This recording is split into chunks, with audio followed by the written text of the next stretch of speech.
Good day, everyone. Okay, so today, our lesson for today is the vertical structures and coordinates of the agribusiness commodity system. So, the learning outcome of this lesson, you must be able to describe the vertical coordination and relation of the agribusiness system. Okay, so major structural changes have been occurring in the agricultural food system or the agri-food. So, the advanced agri-food sector is considered as a chain of interrelated activities from input suppliers to consumers, while the traditional view of agribusiness considered only activities beyond the farm gate. So, these changes are driven by changes in the food consumer preferences and attitudes, technological improvements, food safety issues, and related regulations and changes in the farming structure. So, sa mga developed countries, it is observed that while the importance of agriculture in population or in national income or in the export and employment has been decreasing, the share of the processed food supply to the consumer is increasing, estimated to be about 60% of consumption on average. So, in such a system, of course, the agro-food industry is based on market-oriented intensive agricultural production and well-coordinated and organized market structure. So, the vertical coordination has gained attention in the food system as a device for providing both cost and product quality advantages. So, mangutana mo of what is this vertical coordination di ay? So, vertical coordination, this means nga it refers to the means of used to synchronize vertical stages of the food value chain. So, in short, this is refers to the synchronization of successive stages of production and marketing with respect, of course, to the quantity, quality, and timing of product flows. Alright, so um,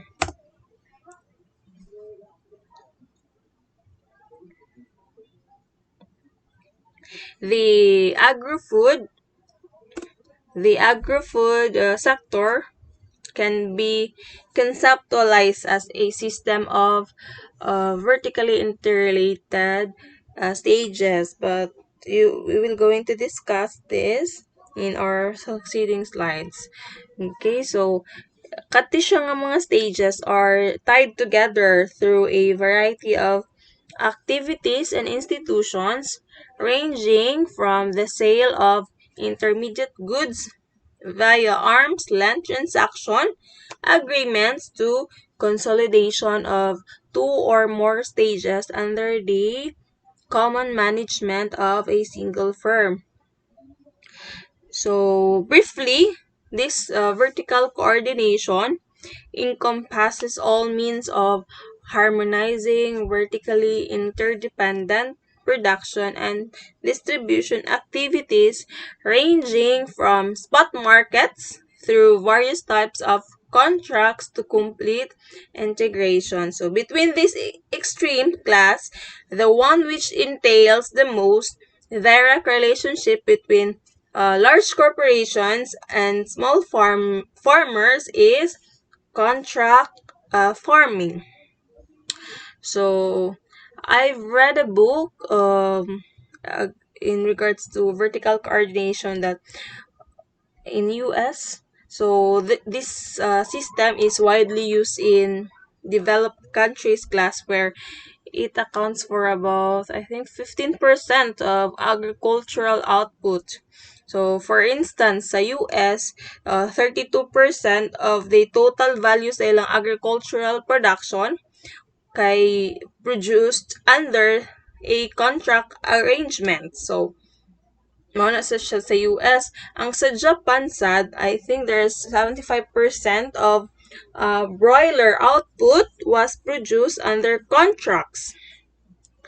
Okay, so also sa Europe, the production aid system nila nga to kay has been encouraging contract farming. So the vertical integration through contract production is already common na siya sa dairy production, sa poultry production, and the sugar processing accounting for approximately around 38% of the agricultural production. So, ang economies of the developing countries class are mostly agricultural based. So, development of agriculture from a traditional structure to a market-oriented structure is the major challenge for them. So, the main struggle manggod ana is to decrease the rate of population engaged in agriculture to a certain amount through creating new employment opportunities either sa non-agricultural sectors to the food processing. So, for developing countries, it is generally agreed that food processing is a key industry nga makapahatag og high priority both at national and international level. So, ang kaning food industry development ga promote of development sa other sectors through forward and backward integration.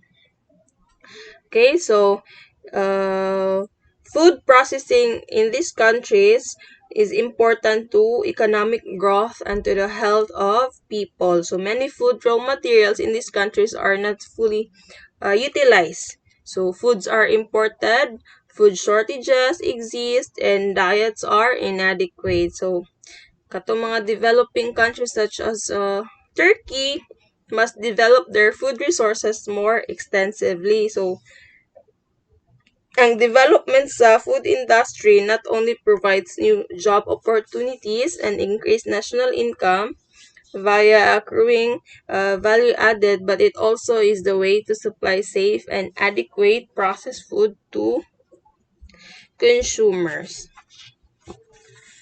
Okay, so vertical structure and coordination of agribusiness. So industrialization does not just highly influence agriculture, but also became a trending feature of food sector. So, coupled with technological advancement, information data systems, and the advancing ways of trading agri-commodities, domestic and global markets have brought changes in the various levels of agri-food chains. So, sa may pasabot ani.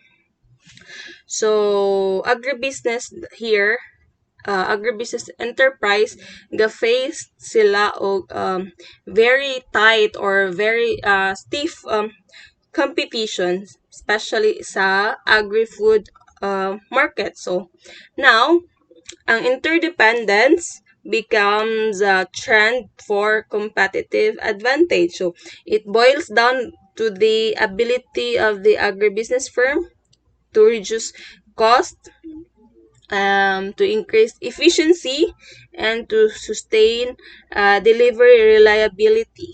So, a close coordinated system class must be in place. So, the market position sa and financial performance sa agribusiness firm kay dako kay siya impact for the effectiveness of the negotiation and the linkages between sa production, processing, market, distribution players, and enablers.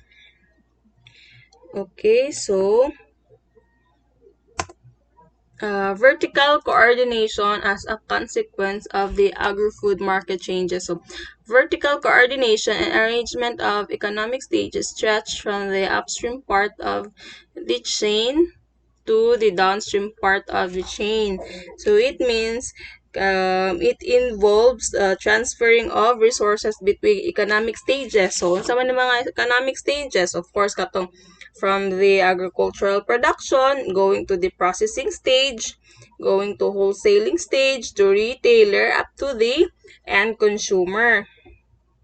So, mo na siya ga-involve na siya transferring of resources between economic changes. So the stage here, well, like it refers to the economic ground nga process or the production of a saleable product or service under appropriate circumstances. So firms in kaning nga mga stages of food production coordinate the transfer of inputs and outputs through open production, contract production, quasi-vertical coordination, or the vertical integration. Okay? Kani siya mo siyang ways of achieving vertical coordination from open production, from contracting or contract production, quasi-vertical integration, and vertical integration.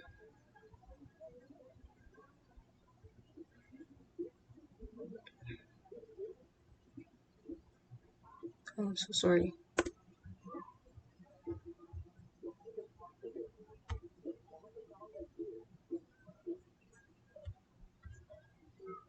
Okay, open production, contracting, and the quasi-vertical integration and the vertical integration. So we will going to discuss about this ways of achieving vertical coordination. So kaning open production. So unsa man ni pasabot ka ng open production, ma'am? So this open production is like the producing firm does not commit itself to sell its output or establish its market before completing production. So, a firm purchases a commodity from a producer at a market price determined at the time of purchase. So, I will give you an example. For example, I'm a farmer. Okay, so at the back of my backyard, nagkuan ko, gaplant ko, gatanom ko og kanang mga eggplants, any kinds and varieties of vegetables. So during harvest time, so ako siyang gipangutlo na ako siya, and then ako siyang gibaligya. So I'm a farmer selling vegetables are along the road at the posted price. So kung pila kong ipresyo or kanang muna siya example sa open type production. It's like between only the producing firm or me does not commit itself to sell its output or establish its market before completing the production. So that's why it's called open type production. So ang contracting man pod, kaning contracting kay it's like production for a forward market. So when a buyer and seller negotiate a production contract, their relationship is closer than open type production. So before completing the production, a producer commits to deliver a particular product, of course with kanang specified quantity and quality to a particular buyer. So here, the customer preference is already embedded in the production schedule and capacity of production. Like, for example, I'm a firm. So, I require a commodity from my supplier at a price formula established in advance of the purchase. So, akong supplier, ako na siyang gikontrata nga okay, once it's on harvest time or if na kay na manufacture ng mga goods, so Tagai ko og kani nga specified quantity. So give me like for example 1,000 cloths kana mga dresses. Okay? At specified kuan price of course. So nami price formula. So it depends between you and your supplier. So that's why it's a contract production. Unlike sa open type production nga wala pa gyud kay gikontrata nga kuan a buyer. Okay? So direct ra na imuha. So unlike contracting nga naa na gyud nakakontrata nga nakay dapat i-produce or nakay dapat i-manufacture na mga quantity para sa imuhang buyer. Okay? So the third one is the quasi-vertical integration. So this occurs when a firm owns a specific asset that is used by one of its suppliers. So example like kanang other term the adding quasi-vertical integration is the ownership by it's either a downstream firm or an upstream firm specialized sa tools and equipments or asset used in the primary process. So example kay kanang kuan automotive assembler. Okay, so this automotive assembler owning all special tools utilized by a dashboard manufacturer to fabricate its dashboard. So kanang there's an upstream firm of special there's a downstream firm so further in the supply chain closer to the point of end consumption. Okay, so uh in quasi vertical integration the controlling firm kay na siya dako of powerful position. Okay, since naaman siya man ang murag nag-domain. Okay, siyang na siya'y dako kaay nga powerful position para makontrol niya ang supplier. Okay, the last one is the vertical integration. So vertical integration, a single firm controls the flow of the commodity across different economic stages. So for example, kuan sa man tumayong example na ng Apple company. So it is vertically integrated since kanang ang Apple kay naman salay they build great hardware. They own also a core software experience. They optimize its software for that hardware and equips it with web services. And they finally controls the selling experience through its own retail stores. Okay, naatanan sa Apple. Another one is the Starbucks. So, it uses a vertically integrated supply chain. Kaya ang ilang company ga involved in every step. Okay, ga involved. So, unlike open production nga dapat mangita siya og buyer. So, sa vertical integration sa Starbucks, nana siya daan kay naman sila retail stores. They do the production kay they have a coffee bean. Yes, mga coffee beans na sila ana. Production na sila sa processing, sila ang ga-process. Na sila marketing, of course kay naman sila mga retail stores. So all in siya. So Starbucks uses vertically integrated supply chain.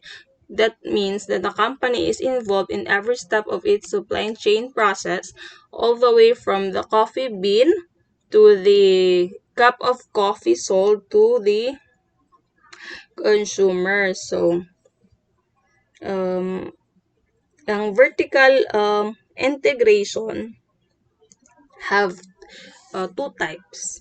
So, it's either the backward integration and the forward integration. So, sa maning backward integration. So, this allow a firm to obtain specialized inputs to improve or at least distinguish its final product. So, it means kaning backward integration is a form of vertical integration in which a company expands its role to fulfill tasks for firmly completed by business up the supply chain.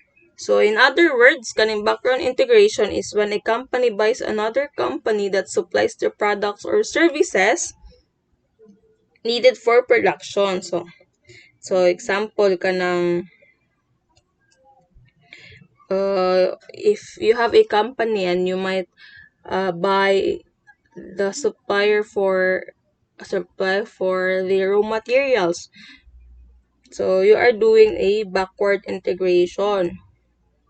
You are acquiring or merging with these other businesses, but you can also establish their own subsidiary to accomplish the task. So, matawag siyang backward kay dili man ikaw ang dili man ikaw ang na-control sa inputs. Okay? Although you are a vertical integrated, but it's not completely. Kay wa man kay control sa inputs. Matawag gingot katong sa Starbucks na sila kuan manufacturing ka sa kanang coffee beans na sila tanan. So from the inputs to the marketing. So intact, all in one. So mo nang vertical integrated sila. Pero gitawag na to backward integration kung wala kay control sa imong inputs. Okay, kulang, kulang. So manang backward integration na siya. Kay you are acquiring man, okay, or merging with other businesses para sa imong raw materials. Okay, so manang complete vertical integration occurs only when a company owns every stage, okay? Owns every stage of the production process from raw materials to the finished goods services. Okay? So, muna siya ang complete vertical integration. So, backward siya if kulang. Okay? Backward integration, kulang. Wala kay input. So, nag-acquire pa ka sa other suppliers. Okay? So, napoy kaduha ang forward integration. So, forward integration provides a firm better or more timely access to market information, permitting a more rapid or specified adjustment of product characteristics. So, forward integration is also a type of vertical integration which involves the purchase or control of a company's distributor. So, example, anak kay sige, I'll give you an example. Clothing, katong clothing manufacturer. So, it is a forward integration once you are typically sells the cloth to the retail department stores. Okay? So, if wala kay own retail location and you are selling the cloth you manufacture to other retail department stores, this is called forward integration.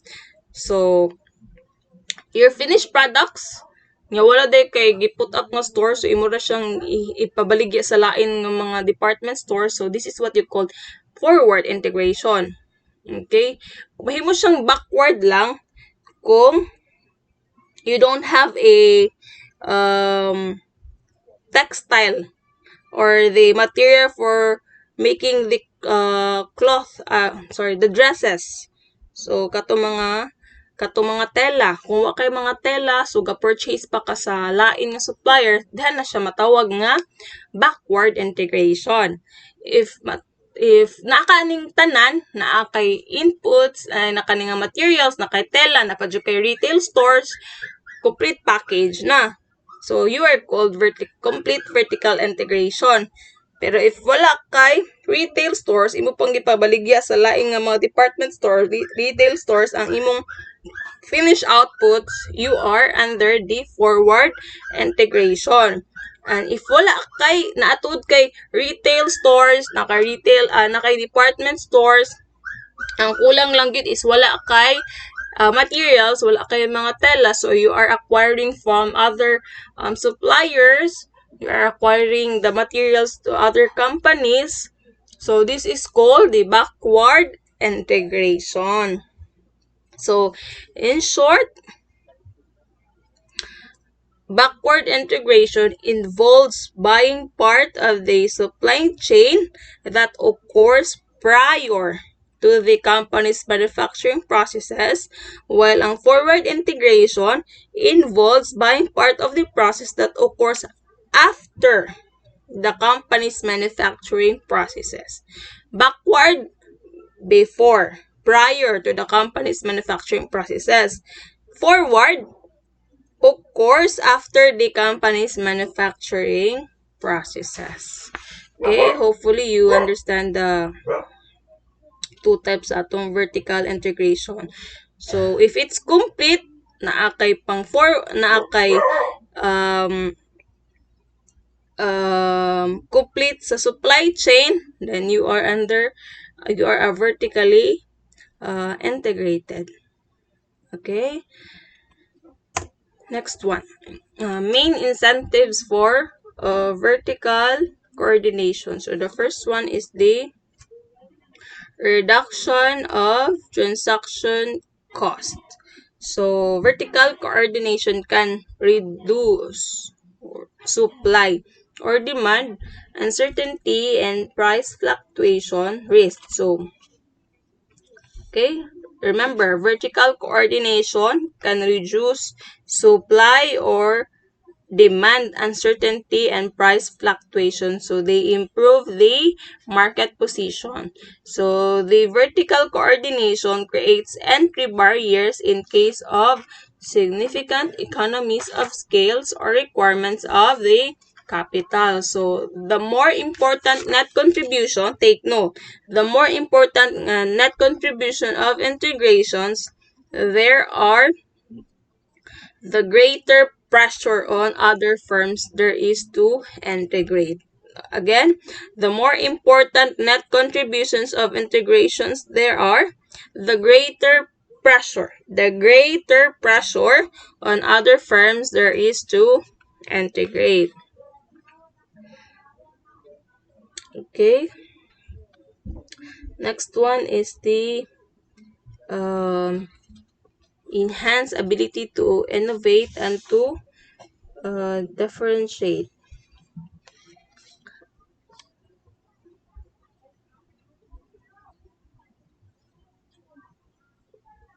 So vertical coordination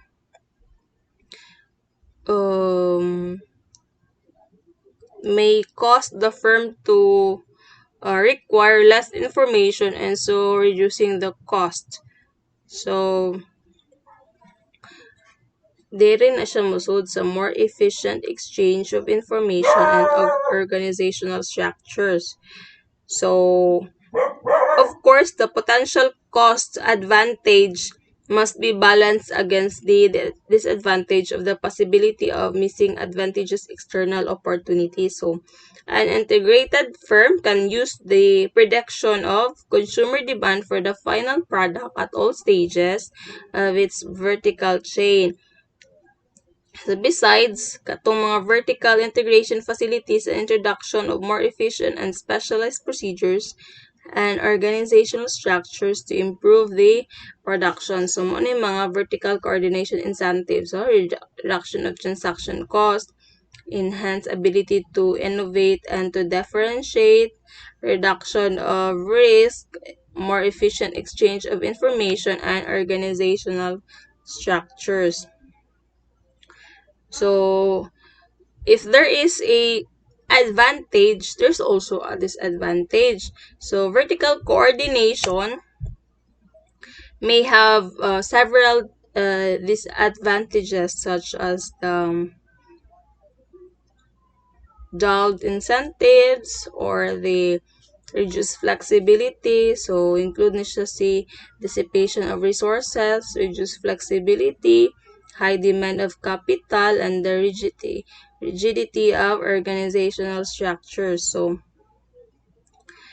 the big scales of differences between the various stage in agri-food chains is also one of the arguments against vertical integration. So, ang potential cost and risk of vertical integration class as compared to market exchange are money, katong dissipation of resources, reduced flexibility, high demand for capital, and the rigidity of organizational structure. So, dissipation of resources. So, what do you mean this one? So, due to the dependence of all vertical chain performance on each stage, the firm can be obliged to invest in marginal stages to keep operating. So either the firm must accept cost disadvantages due to inefficient operating scales, or it has to sell purchase outputs or inputs at the market. Okay? So, either the firm must accept cost disadvantages due to inefficient operating scales, or it has to sell or purchase outputs or inputs at the market. So, the firm may foreclose itself from access to independent suppliers or buyers. Okay, the second one is reduce flexibility. So, high investment may reduce flexibility. Okay, why? Because changes in technology, product design, and market developments may cause the product or technologies to become more costly, inferior in quality, or inappropriate than independent suppliers or buyers. So, the integrated firm is then confronted with higher switching costs than in the case of contracting independent partners. Okay, so take note that high investment may reduce flexibility. Okay, the third one is high demand for capital. So yes, for a vertical integration to be profitable, syempre, high investment need to be offset by substantial cost savings or return greater than or at least equal to the firm's opportunity cost of capital. Again, so high demand for capital for a vertical integration to be profitable, high investment need to be offset by substantial cost savings or return greater than or at least equal to the firm's opportunity cost of capital. And the last one is the rigidity of organizational structure. So, it means kanang managing various vertical stages may require distinctly different managerial approaches. So, however, the vertically united firms operate together. So there is a tendency to think of them as similar from the management viewpoint. So, moreover, tightly linked and assured linkages between the stages within an integrated firm may cause dull incentives. So, in general, markets promote high-powered incentives and restrain bureaucratic distortions. Okay? They restrain bureaucratic distortions more effectively than compared to internal organization. Okay, so again, the rigidity of organizational structure, they are tightly linked and assure linkages between the stages within an integrated firm may cause dull incentives. So, in general, markets promote high-powered incentives and restrain bureaucratic distortions more effectively than compared to internal organizations. So, for the specific market and production characteristics of agri-food chains, additional motives for vertical integration of the agri-food markets may be deduced. Okay, so they include the perishability of the production, the variability sa quantity and quality sa supply, of farm-based inputs, the differences in time between successive stages, the availability of the capital, the increased consumer attention concerning both product and method of the production. So, muna siya ang for the specific market and production characteristics of agri-food chains, vertical integration. So again, the vertical coordinations may have several disadvantages. These are the dissipation of resources, reduced flexibility, high demand of capital, the rigidity of the organizational structures. And what are the ways of achieving um,